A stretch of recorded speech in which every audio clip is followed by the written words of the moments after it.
What is up, everybody? Welcome to the Titans Time Podcast, your Tennessee Titans podcast for the Pigskin Podcast Network. I'm your host, Tyler Staggs. Joining us in a little bit will be friend of the show, great friend of mine and my wife's, and a lot of you know him more than likely, Titans Rossi. Like I said, he'll be in here in just a little bit, but as always, to start things off, I'm going to tell you how you can support the show. First thing you can do to support the show is go check out our merch. All you have to do is go to titans-time.myshopify.com/collections/all. Yes, long link. I get it. It will be down in the description for the audio podcast and for the video here on YouTube. It'll take you right to all of our merch, our hats, shirts, hoodies, all kinds of different stuff. You definitely want to check it out. Another way you can support the show is if you're listening to the audio version, which will be up later today, then whatever platform it's on, Stitcher, Spotify, Apple Podcast, make sure you're following the podcast. Leave us that 5-star rating. Leave us some comments, questions. We love that interaction. We love getting everyone's opinions on things, seeing different points of views. It helps us see things differently sometimes. So definitely do that, and it helps us out a lot. If you're watching here on YouTube, if you're in the live chat right now, make sure you back out, like the video, then come back into the live chat, because we're definitely, when me and Rossi are going through here talking about everything that's been going on this past week, we're going to want to hear y'all's opinions on it. Also, if you're in the live chat, back out, make sure that subscribe button, if it's red, click it, turn it gray, turn on the post notifications so you never miss when we upload a video or when we go live like we are right now. And also share the video. Let's try and get more people in here. Get this live chat really going and just see what everyone thinks about everything going on. Like I said, go down after the video if you want to rewatch it. Leave us some comments there. All of that really helps us out a lot, and we really appreciate it. I know a goal for this year for me is to get to anywhere from 800 to 1,000 subscribers. Right now, we're sitting at a little under 460. So I'd really appreciate it if y'all could help us hit that goal. Come on, Titans family. I know y'all got me. Now, in this show, almost forgot, check us out on social media as well. Our Twitter is Titans_time, Instagram, Titans Time Podcast, and Facebook, Titans Time. Interact with us on there. Like I said, we love, just chatting it up about football, Titans football, just NFL in general, talking to everyone, getting their opinions on things. Like I said, we really love that interaction. Now, want to get into some of the comments here. We have Tighten Up saying, hey, how you doing, Tighten Up? Hope you're having a good morning. Like I said, decided to do a morning show this week. Week's been kind of busy. Had a little bit going on here and there, and finally found time this morning to hop on here. So, gonna give it a shot, see how things go. But in this video, we're gonna be talking about the Titans releasing Julio Jones, signing Austin Hooper. I just found out this morning that Randy Bullock will be back with the team. So looks like we got our kicker. We know that Ben Jones is back with the team. So for me, that was one of the things that I wanted to make sure happened this offseason was Ben Jones coming back. He is that leader for our offensive line, and we need him there. I mean, when it comes to what we've seen over the past couple of years, players going down on our offensive line, having to shift players in and out. Yes, every now and then he may have to come out, but Ben Jones is like that one consistent guy you don't have to worry about. I mean, I'm pretty sure you could chop off his hand and the dude would still want to go in and give it his all. Like, he would find a way to make it work. Like, that's just the toughness that Ben Jones brings to this team. And it was very important to bring him back, because that makes one less spot on the offensive line. that you have to try and patch up this offseason. Like trying to find someone new, drafting a guy. Now, if the Titans want to draft a guy, they can draft him, have him come in behind Ben Jones, learn from him, which would be awesome. And you're not just throwing him in there to the Wolves right to start out. Got some more comments rolling in here. Got Al Pierce in the chat. Al, I hope you're having a great morning. Says, tighten up, guys. Go Titans, kick massive tail. Oilers struck. Thank you for tuning in, Al. Got my amazing wife saying, tighten up. Have Preston Lindsay in the chat saying, tighten up. I want y'all to go ahead and start giving y'all's thoughts in the chat. Let me know what you think about the Titans releasing Julio Jones, signing Austin Hooper, bringing Ben Jones back, bringing Randy Bullitt back. Definitely want to know y'all's thoughts on all of that while we're waiting on Rossi to hop in here with us. And I will go ahead and talk about it a little bit. I really like the Austin Hooper signing. I know he spent some time in Atlanta, then he was with the Browns. I know last season his numbers were down, but the Browns were struggling last season. You also have Baker Mayfield, who had pretty much completely destroyed his shoulder last season, was still playing through it. And, the Browns already had I believe it's Njoku, and they were swapping those guys in and out a lot. So Hooper, really, again, he didn't have his best year, but I don't think that reflects what he will bring to this Titans team. He's a upgrade over what we had last year. I know we also have the Titans signed Swain back to a deal, and Swain played good for us last year, but he's not the guy that you want as your tight end one. So now we bring in Hooper. I still think they'll make a splash in the draft mid rounds for a tight end. We'll kind of see what happens there. But looks like we got Rossi here waiting now. So I'm going to go ahead and bring him on in and really kick this show off. And now we bring in Rossi. All is well. That's right. Good, man. And I'm sorry to the audience and everyone if I look a little sleepy. I set my alarm for 8:30 Eastern time, and luckily my wife called me because I literally woke up like 5 minutes ago. So, but I'm here. I'm ready to go. So you made I apologize. Oh, it's all good. So I know you had your show last night. You kind of talked about a lot of the same things that we'll be talking about today. Yeah. But, I mean, a lot going on this past week. Not necessarily with the Titans as far as what fans were hoping for with a lot of big moves, but they made some moves here and there. It's not – didn't trade for Deshaun Watson, didn't trade for Russell Wilson, like all these other teams did. But we got our tight end one now in Austin Hooper. Yeah. We know that Ben Jones is coming back to – just keep us sure for our center position and make sure we're taken care of there. Julio got released. I mean, just a lot going on. So I was starting off talking about Austin Hooper, and that he's an upgrade. I know you've talked about this. I know Upload talked about this. He's an upgrade from what we had last year at the tight end position. He's a guy that can block, he can go out and catch. Last year with the Browns had a down year, but the Browns offense was struggling. Baker was playing most of the year with his shoulder completely messed up.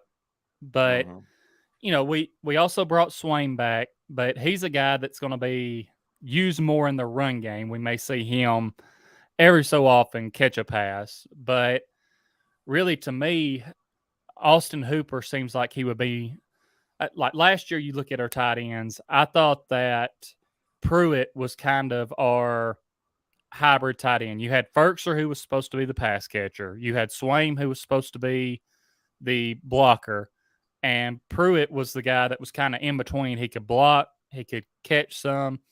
And now we bring in Austin Hooper, which is even an upgrade over Pruitt. So what's your thoughts on him? I love the pickup. I really like Austin Hooper a lot. I think he's, last season he had a down season, but I think it's because Baker Mayfield had a down season. Baker Mayfield only threw for 3,000 yards last season. Right. And Hooper can make some plays. And I posted a video on Twitter now it was Hooper from like 5 years ago, but it just shows you the grit that he has. But it was like an 88-yard pass he took, and he stiff armed this guy literally into the 6 feet into the dirt. And as soon as I saw that, even though it's 5 years ago, as soon as I saw that, I was like, yeah, that's a Titans type of guy. And if you got a guy like that, and I've seen him block, I watched a lot of videos on him. He can block really well too. And that's the perfect Titans tight end to me. You got a guy who can get in there. He loves to get nasty. Guy you don't have to take off the field in passing situations. He can play pretty much any down. That's the tight ends we're used to having. That's the tight ends we should have. And I think Austin Hooper is perfect for our tight end position. Yeah, I think so as well. And, that was something that a lot of Titans fans, that they were hoping that the Titans were going to get a tight end like that in free agency. The tight end class in the draft this year is really deep. So I feel like now by bringing in Hooper, he can be your tight end one. And then in the draft, in one of those middle rounds, you can still go and get a guy to develop to eventually become your tight end one. You're not putting that pressure on them right out of the gate because, I want to say there's very few tight ends that when they come into the league rookie year make just a huge splash and really can take over. They need that couple of years of development, or at least 1 year of development. So, and that's possibly what they'll be getting is 1 year, because the Titans did just sign Hooper to a 1-year deal, and we'll see how that works out. Now, want to jump to Julio getting released. I know we have some comments on that. We've texted about that some. From a front office perspective and having cap money come June, I can understand releasing Julio. But as a fan and knowing what the Titans gave up for Julio last year, knowing that there were struggles on the offense last year, but Julio at the end of the year, when he was healthy, was starting to make plays for us.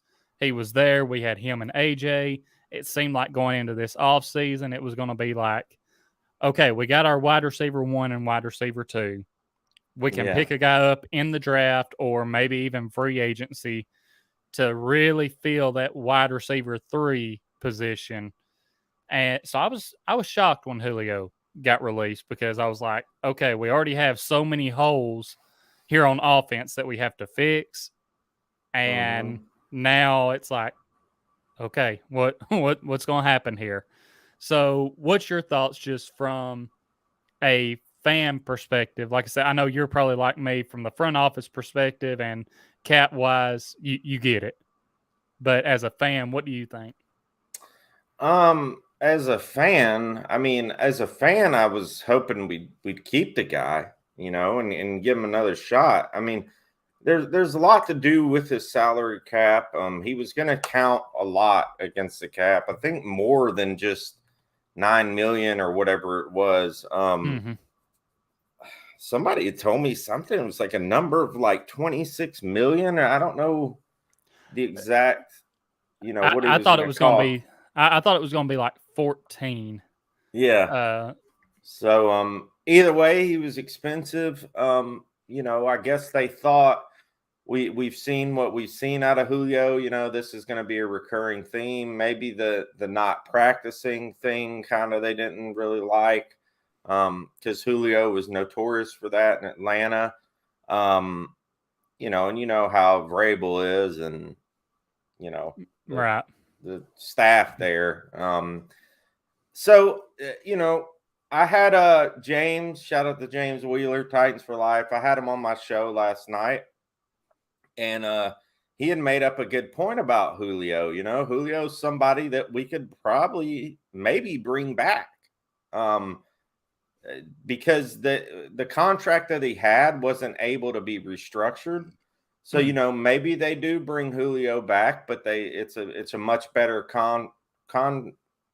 contract, right, and it's much more team friendly.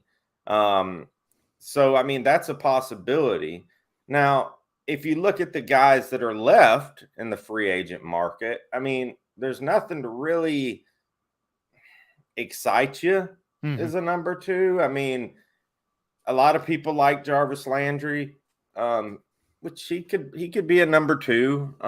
Then you got guys like Will Fuller, Jameson Crowder, Cole Beasley, Emmanuel Sanders, AJ Green, Odell Beckham.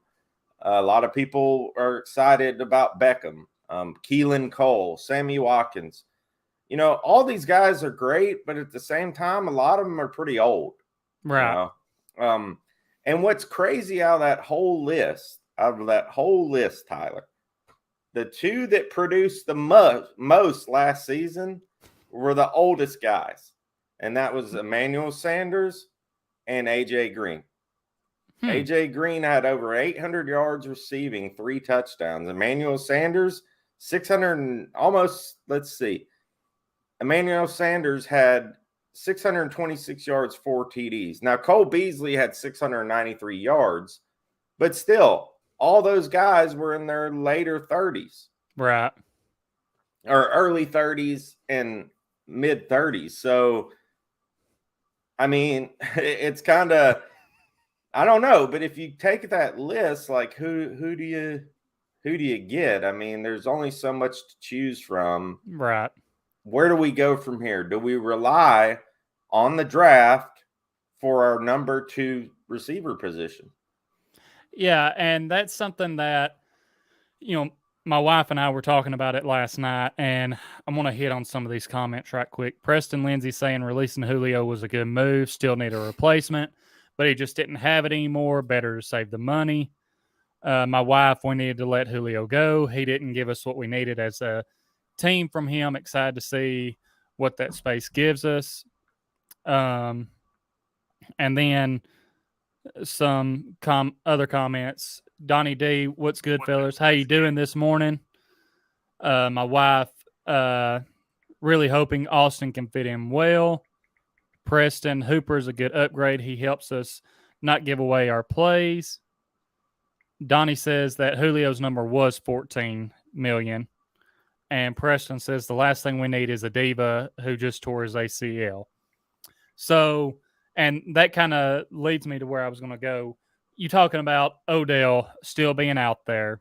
He is a guy who Super Bowl is when he tore his ACL. So you're talking about February. So even if the Titans did get him, and it just so happens to be the same ACL that he tore before. So he's going to be a guy that doesn't come in till probably maybe November is when the earliest he would be ready to come back. Sure. So that doesn't really help you early in the season. And, you know, I thought the Titans would keep Julio. They would draft a guy. And, you know, when you're looking at the draft where we're sitting at, there's a couple of guys that could fall to us. I believe it's Williams from Alabama that some people have talked about. You know, he also tore his ACL. So he was a guy that, you know, just watching him when he played at Alabama, it's like he's really fast. It seems like he can run every route in the route tree. You know, he can beat guys off the line. He can do what you need him to do.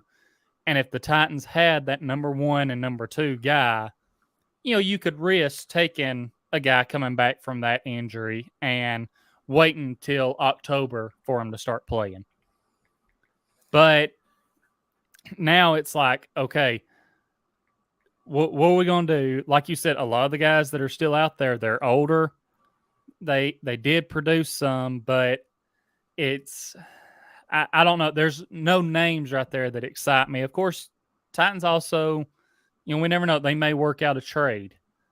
And like you said, with what James told you, there's a chance we see Julio back. Maybe the Titans bring him back on a team-friendly deal.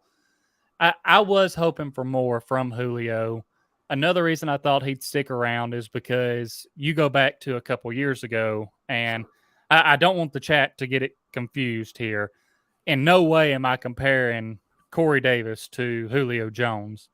But Corey Davis was a guy that he had a lot of injuries throughout his career with the Titans. The first year that Tannehill took over, Tannehill had been getting more reps with A.J. Brown than he had Corey Davis. So Corey Davis really didn't get the ball that much. But then you go through that next offseason, come into the 2020 season, Corey Davis is able to stay healthy for the majority of it. Him and Tannehill had built that chemistry, and Corey Davis almost had 1,000 yards. So I was thinking, okay, after giving up a second and a fourth-round pick for Julio, the Titans will keep him around another season. They will let him and Tannehill build that chemistry over this offseason, and this next year he'll get back to producing more. But, it is what it is, and, I know a lot of Titans fans it's like the world is burning down because the Titans didn't go out and get one of these other receivers before they got picked up. I know I don't know that I was really big on bringing him in, but Juju went to the Chiefs. You have, I believe, Allen Robinson went to the Rams. And I'm trying to think of some other. Devontae Adams traded to the Raiders. I know you mentioned all of this on your show last night as well. But in a AFC that everyone else is really getting a lot better, fans are sitting here looking at the Titans like, okay, well, what are we going to do? Because we know we have the defense to compete with anybody, but we need an offense that can put up points. And I trust JRob and Vrabel, and I know it's going to be the Titan thing to all these teams are really getting stacked up, and the Titans are just going to go in and beat the brakes off of them. But when you look at all these teams on paper, you're like, okay, Denver, they went out, got Russell Wilson. The Browns, they traded for Deshaun Watson and gave him a crazy contract. Yeah. Like the AFC West, the Chargers adding J.C. Jackson and Khalil Mack, and then like Raiders adding Devontae Adams. You're looking at all these moves these teams are making. You're like, okay, the road to the Super Bowl for the AFC just got a little bit tougher. Yeah, definitely. And the one thing is and it is crazy, all the stuff going on in the AFC. I mean, it is getting, I don't think it's going to be like this past season where there was so much parity. I think you're going to have a couple teams that really kind of separate themselves from the pack. It's crazy because the last couple years in the NFL, wide receivers have been, it's not like the old days of the NFL where, any first round picks got to sit for a little bit and this and that. Now these first round picks are coming in and boom, starting right away. Mm-hmm. And you look at last year was a great wide receiver class too. Super talented. Jamar Chase, Jalen Waddle, Devonta Smith, Elijah Moore, Rashad Bateman, even Kadarius Toney. He didn't pan out like he wanted, but he still produced. Rondell Moore. And there was a couple others too. a lot of those guys played a lot and played meaningful snaps. We saw what Jamar Chase did as a rookie. I mean, so some of these guys, if you hit on, here's what if I'm GM, if I'm the GM, if I'm John Robinson, thank God I'm not, but if I am, I mean, what are you going to do? I think you got to go with a wide receiver, the very first pick. If a guy falls to you that you can't live without. Now, if there's somebody you can live without, maybe trade that first round pick for a second and live with another wide receiver because it's so deep. But if a guy like Williamson or who else is it? Williamson or like Traylon Burks, somebody like that, Olave, if for any reason one of those three guys falls to you, at number 26, I think you'd be downright dumb not to pick one of those guys up because, yeah, I mean, the guy's got the ACL concern, but I think he'd be all right come season time. Do you want to take a risk? I don't know, but I think it's time that we step up and get one of those game-breaking guys that can go along with AJ. Yeah, for sure. And like you said, coming back from, we know John Robinson is not afraid to take someone who is coming off of an injury. I mean, look at Jeffrey Simmons. That's panned out very well. A guy fell to us. JRob knew, okay, start of the season, he's not going to he's not going to be able to do anything for us, but we're looking at this long-term investment in him. Yeah. And we know that he's that guy. Caleb Farley, I'm hoping going to pan out the same way. We knew with the injuries, he has all the potential in the world. Yeah. And then also, so looking at this year, you can take a guy that's injured and that's possibly going to be, a big hit for us. And, right now, looking at our receivers, we have AJ, we have Nick Westbrook-Akina, we have Mason Kinsey, we have Des Fitzpatrick, and we have Racey McMath. And I believe that's all the receivers that we have right now. Two of those guys, Racey McMath, I think he's going to be just a special team guy. Like, I don't know that he's really going to, and hopefully he proves me wrong, but I don't know that he's really going to ever be a guy that we're constantly seeing out on the field for the Titans offense. Des Fitzpatrick, he's going to have to show me a lot this next year. Yeah. I mean, not knowing the plays last year, which led to a couple of Tannehill's interceptions, and just not being ready to be out there, I'm going to need more than that. Now, Mason Kinsey, we've talked about him a lot. I think he needs to be a guy who needs to be out on the field, punt returns, and being that slot receiver, because we saw when he did get some opportunities, hey, he was getting open and he had those sure hands. He was making the catches, which is something that, you look back at this last season, some of Tannehill's interceptions came off of balls hitting the receivers right in the hand and bouncing up and being picked off. Yeah. So we need that guy that can pull in a catch like that. And I see you've got a video here. It looks like a Mason and I don't know if you can play it or not. We'll try it right quick. I was just curious. Let's see. There you go. This is a short clip. Yeah.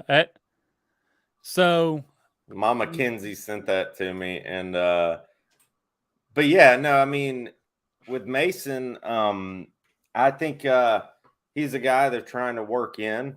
They're trying to get in. But I also heard, and shout out to Janet, she said this on my show last night, and I don't know if you were in there or not when she said it, but she said that they are trying to get Dez to learn the slot.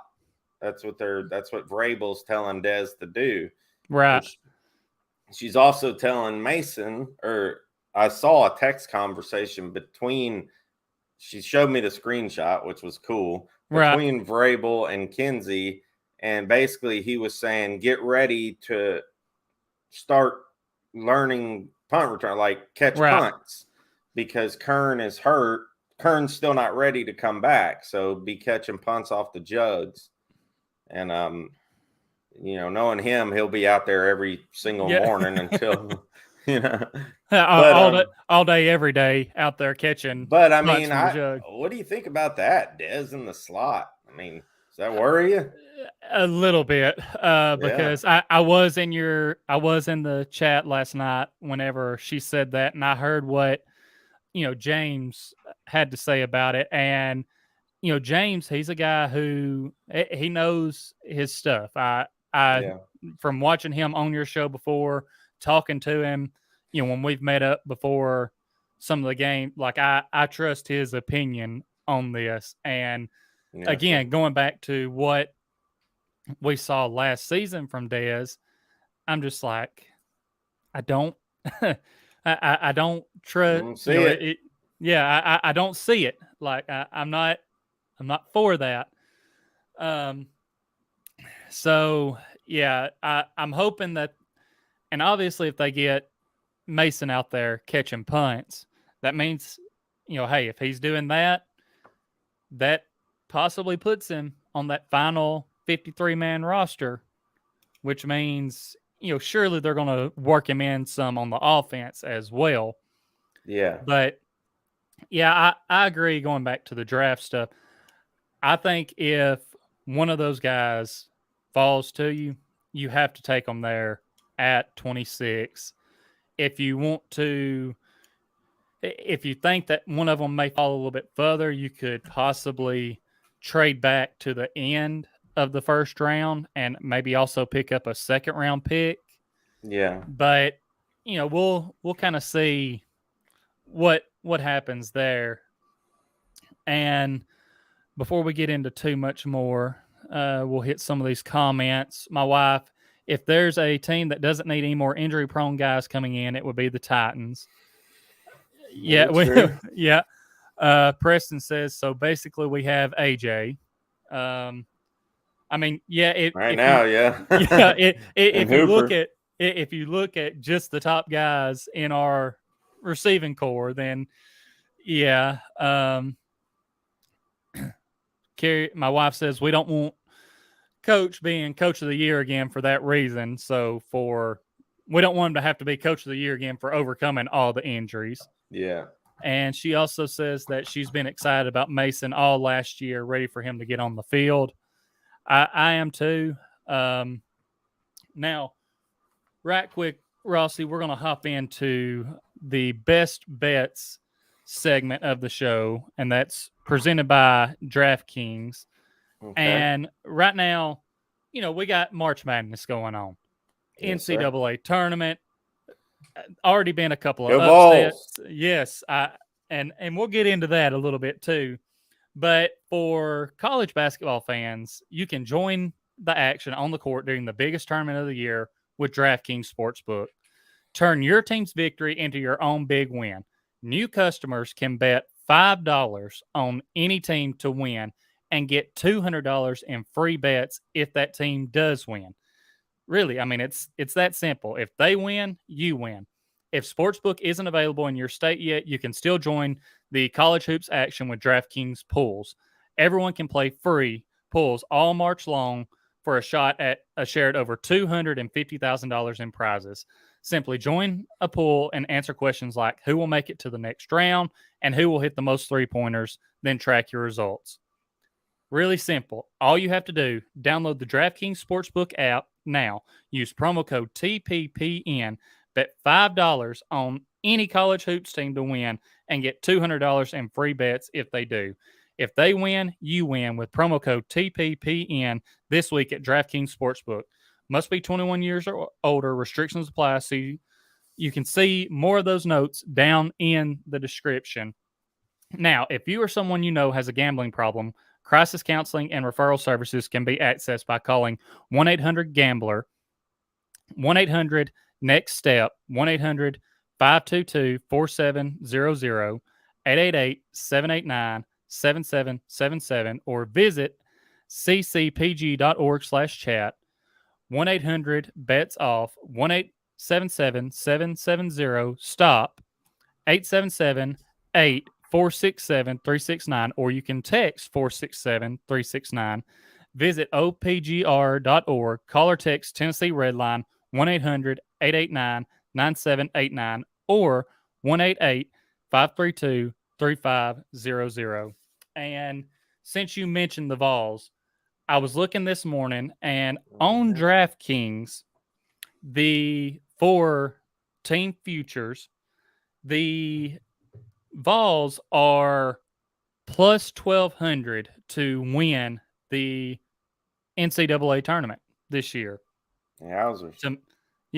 To me, I'm taking those odds because this Tennessee team, I saw some stuff before the tournament started. When you look at like defensive efficiency and offensive efficiency, there's like 6 teams that if you look back through the history of teams that have won it, like they have to fall a certain place with defensive efficiency and offensive efficiency. There's 6 teams that do that right now, and the Vols are one of them. Yeah. I'm taking the Vols to win it all in my bracket. I'm throwing down a little bit of money on them on DraftKings to win. So, like I said, I like their chances. I think they got Michigan today. So, me personally, probably going to throw a little money down on them then too. But, like I said, I like the Vols to win it all. And this is not betting advice for anyone out there. Believe me, I've had my share of struggles with the bets that I've put out there. But this is one that I like. And now we can get back to talking about the Titans. Got Vols on my head now. And I don't know if you had saw it yet or not, but Randy Bullock is going to be back with the Titans. According to Ben Author, he's staying with the Titans on a 2-year deal, according to Ben's source. So how you feel about that, knowing that we're bringing Randy back? Interesting.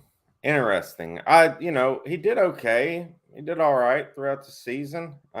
He only missed like 4 kicks or something. So I'm okay with it. I mean, I wish we could go out and get somebody that's going to be our franchise kicker. But, I mean, that's obviously you're going to have to draft somebody. They probably don't want to waste the draft if they got Fat Randy right there. So, I think it's an all right pick. I mean, he made some clutch balls for us. He had some clutch kicks during the season. Not really too concerned about it. I think he'll be all right. Yeah, I agree. I'm fine with them bringing Randy back. And talking about drafting someone, I know last week when I had Stephanie on the show, we talked about this a little bit, and we talked about how there were some guys at the combine, that one punter ran like I forget how fast it was. It was a 4-something 40 and then booted the ball like 80 yards on his punt. And I can't remember if he also does a little bit of kicking or what, but Stephanie brought up the point of, you look at the Bengals last year, they went out and they did use one of their draft picks on a kicker. And look what happened. Yeah, we saw how that worked out. And before getting Randy, we saw how for the Titans, kicking can really screw you over in some games if you don't have a guy out there that can make the kicks. So, but I like bringing Randy back. Got some more comments rolling in here. Preston says the best spot for Dez is on the couch. I agree. That could be why he was running the I wrong agree routes with you, last year. bud. TA in the chat, what's up, guys? Hope all is well. How's it going, TA? Yeah, everything is going great. Hope you and the family are doing well. You both got new babies. Yeah. You and TA. Yep. And I know that he knows how hard it is to find time to do things now when making sure, because family first, and making sure everyone's taken care of.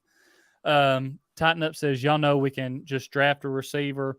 Well, we can. And going back to your point earlier, Rossi, you look back at last year, you have like Jamar Chase and some of these other guys that come in and made an immediate impact. Even going back the year before that, you look at Justin Jefferson, what he was able to do. Like, you can find a guy to come in and have that immediate impact. It's just finding the right one. Yeah. And then we have Dadson Worldwide. If Mackay or Pickens is cool and they go in the late 40s or 50s, like most project them, it would open up a chance to trade back for 2 seconds, create that extra pick in the meat of the draft. This was always going to be a slow free agency with so many starters locked in and returning. The only surprise so far was re-signing Landry. I didn't think that would happen. TA said Williams or Olave, please. My wife says, I feel like Randy was better for us than the guys we had season before last. You know where you stand with Randy. Got to go for it or punt if it's 45 yards or more. TA says, I'm on bottle duties right now. We got this thing called Baby Breeza. Look into it, bro. Hey, I may have to check that out. And then Steven says, hey there, everyone. How you doing this morning, Steven? Everyone in the chat, if you hadn't already, make sure go out, hit that like button, come back in. And now David Story says, with how stacked the AFC West and AFC North is now, they will beat up on each other, and we should get number 1 seed. Get that easy number 1 seed again. It's going to be interesting because these teams are definitely going to be beating up on each other. And with Deshaun Watson going to the Browns, it brings up what's going to happen with Baker. And I think you talked about this a little bit last night too. I've saw people all over Twitter talking about it, how Baker may be going to the Colts. And I'm going to say this. A couple years ago when the Titans had to face off against Baker, yeah, I said before that game, I need Baker to show me something, prove me wrong. I didn't think he was really all that good. And yes, he put up great numbers against the Titans in 2020. After that game, I gave him respect. He done what he needed to do. But I am going to say that Baker to the Colts is not something that just absolutely has me like that keeps me up at night. Like it's not going to worry me because the defense we have now is not the same defense that Baker went off against in 2020. Exactly. And I mentioned this to someone else. You look at what Baker was able to do against that 2020 defense, but hell, pretty much everyone was doing that against the Titans 2020 defense. Like it was that bad. And we're so much better on defense now that I'm not that worried about it. So what's your thoughts on that? Yeah, I mean, I'm not as worried about it either. And I was trying to pull up all the moves that happened. But yeah, I mean, yeah, Baker to the Colts. I'm not that big on Baker anyways. Right. To begin with, I think, can he fit in good in their system? Probably. I mean, he had a pretty bad year, but also he was on a bad team. That right side of the offensive line for him was terrible. I think he can make plays, but I don't think Baker Mayfield he's okay. I mean, he's a serviceable starter, but it's I don't know. It's not like he's an elite quarterback, right? Yeah, he can beat you every so often. He's got kind of that moxie about him. But for the Colts, maybe it's the best thing for them to do. I don't worry about him if he comes. I think they're still beatable for sure. I don't know what the Colts are going to do, really. I mean, you got Watson going to where's he going to? No, Watson's going to the Browns. The Browns, yeah. And the Browns, did you see how much they gave up for him? Good Lord Almighty. I mean, they are putting a lot into this, into Watson. Then you got, like you said, Russell to the Broncos. I mean, to the Broncos. Tom Brady coming back. Yep. And all these super teams are spending so much money. You got Allen Robinson going to the Rams. You got Shaq Mason going to Tampa. All these teams are just somehow pulling money out of their, you know what? Yeah. And it's like, where's the money coming from? Like, for real, where's the money coming from? It's crazy. And the Raiders paying Devontae Adams like an insane amount of money. And we're sitting here back going like, well, I know we don't have any money, but can't we spend money we don't have too? Yeah. Like these other teams, like in the salary cap's not true. It's not real. Right. But from what I've heard, and I was talking to James off camera last night, and he said a lot of this has to do like with these big name, big market teams, how they're getting these players. It's not just salary cap. A lot of it is bonus money. And of course, the bonus money comes out of the pocket of the franchise or of the GM or whatever. And these GMs they got money. So they're just boom, boom, boom. And I don't think we're in a position like that. Like, I mean, Amy Adams, of course, she has money because she's of her lineage and everything. Right. But I don't think she has the money just to say, here you go. Here's $50 million guaranteed or whatever. I think that's the difference. Right. Yeah. And it's easy for a lot of us fans to sit back and be like, hey, just, restructure these guys, give them that money right now out of pocket. But then again, it's not our money that we're having to do that with. Like, if it was our money, then we might be like, okay, we got to be a little bit smarter about this. But yes, there's ways around the salary cap. I mean, restructuring guys, giving them more money as bonus money, bringing that cap number down. Yeah. And that's what a lot of these teams are doing. I mean, I think I saw where someone tweeted out about like Deshaun Watson's deal with the Browns, like the deal that he signed.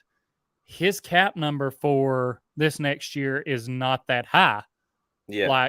And it's, someone made a comment about it because of all the legal stuff that he has going on.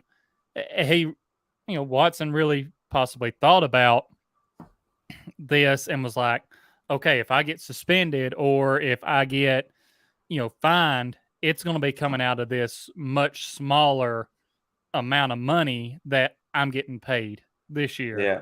And, that's what teams are doing is they're backloading contracts because they're expecting the salary cap over the next couple of years to just keep exploding up.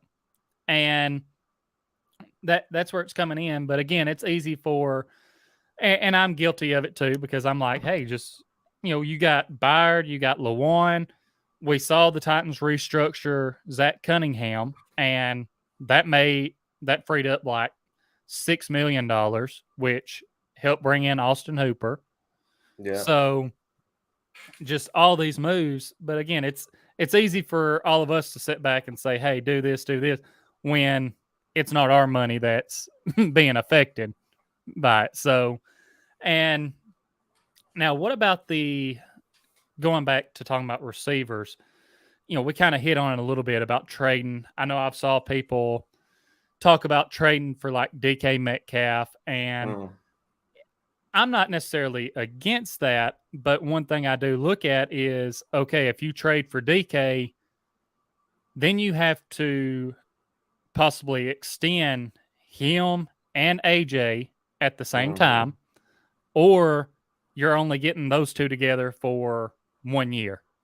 And both of those guys, especially, you mentioned Devontae Adams' contract, or you look at, I'm trying to think, Christian Kirk for that the Jaguars signed. You know that AJ and DK and Debo Samuel, all of these guys are looking at those contracts, and they're just like, okay, yep, my time's coming. I'm fixing to get that big payday. And you also have, if you look at the Titans team, Jeffrey Simmons, who they'll have to extend sometime here soon. Like we just talked about with the money situation, if you brought DK in, it would be hard to pay all three of those guys.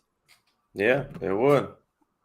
So, but it would be interesting to see DK and AJ paired back up again like they were back at Ole Miss.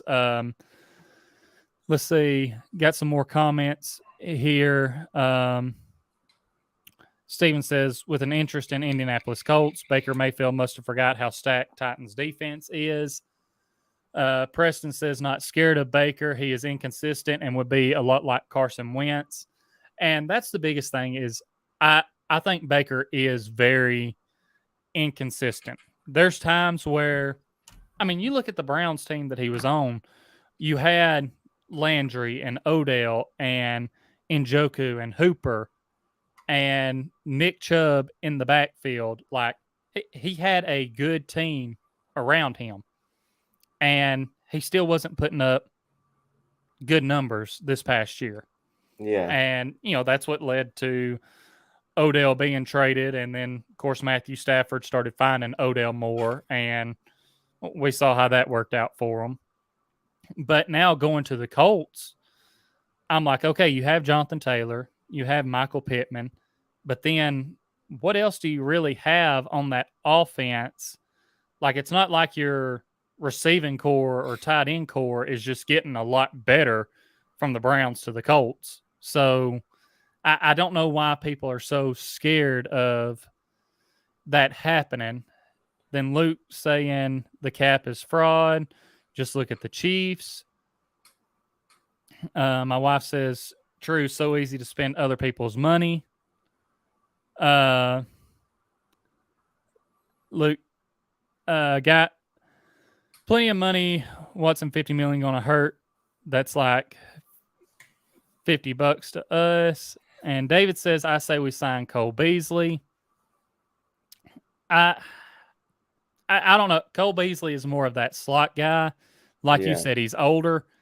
If we're talking about that slot guy and we're going to bring someone into that, I would rather have someone younger, like Mason Kinsey there. A guy who we can develop more and have more years with. Yeah. Dadson says, I just hope the left guard and right tackle is on the roster and JRob is ready to load up on ball skills in early picks. That's a good point. We haven't really talked much about the offensive line. Oh, what Ben Jones coming back? That's big. I want to get your thoughts on that, and then what you think we may do at the left guard and right tackle position. That's a tough one. A lot of people are saying that they think we're going to keep Luan because you haven't heard any news yet. So I want to say they'll probably keep him. I think they're definitely working on if he's not going to restructure, they're not going to keep him. So I don't see, he's counting like 10 mil against the cap. So there's 10 mil you could free up. If Luan gets dropped, it would shock me. I would think Luan would restructure. I would think. Or maybe he's thinking about retiring. Who knows? But I'm hoping Luan stays put. That's what I'm kind of banking this on. And Radens is a guy who could play right tackle. I would be excited to see what Radens could do at right tackle. I think you'd have to explore that option. Now, he's a left tackle, but maybe he can play right tackle. I mean, anybody's got to be better than the Quesenberry. Right.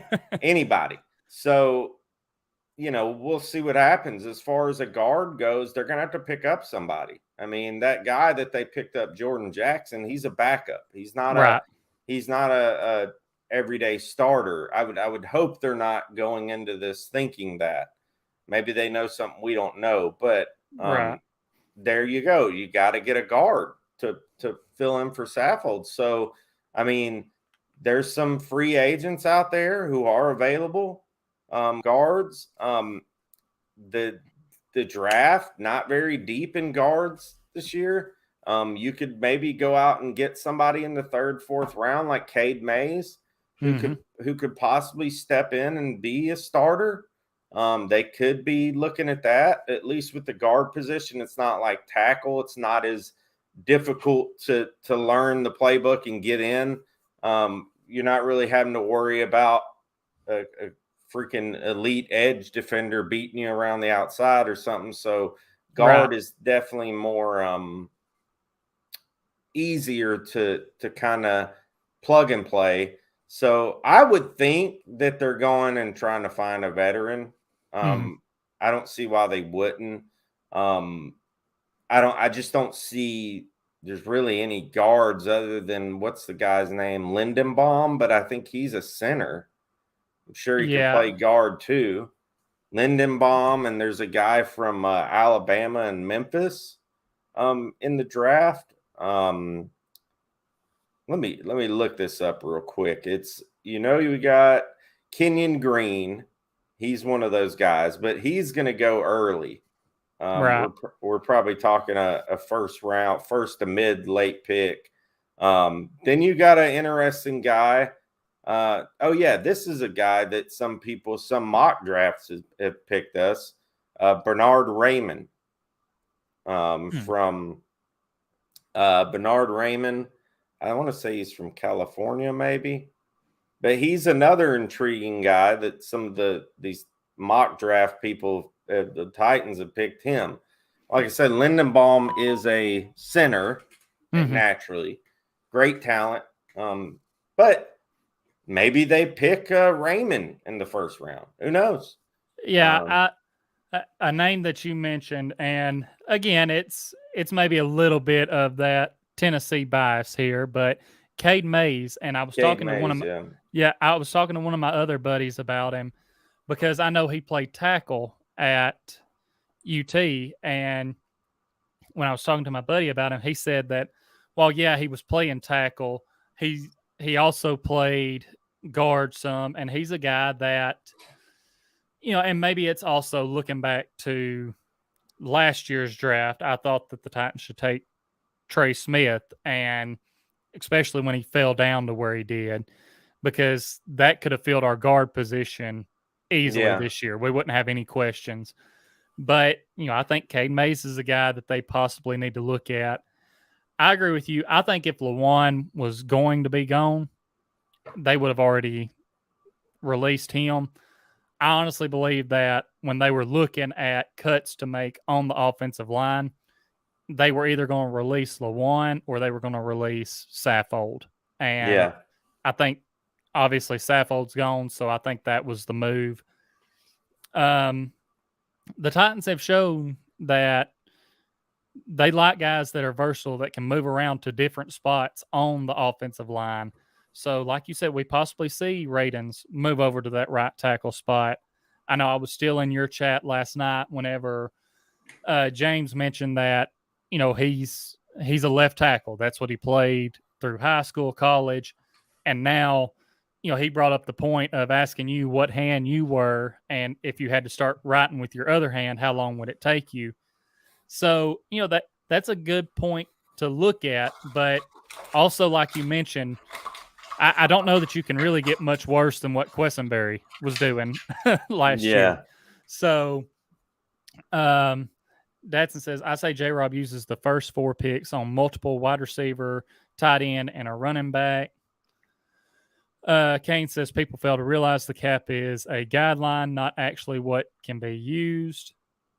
Al says all of the wide receivers left in free agency are slot wide receivers. That's your number 3, number 4 receivers, not a number 2. He said best to go to the draft. Al says rise of the Undertaker at right tackle. Again, that's one of those things. Getting rid of Dennis Kelly. Yeah. That's kind of coming back to bite us now because he was doing his thing at right tackle for us. And, it's going to be interesting to see what other moves the Titans make, if they make any. I feel like them getting rid of Julio, there's got to be some big move coming. I could be wrong, but I just have a feeling that some big move is on the way. And, the next couple weeks probably going to show us something.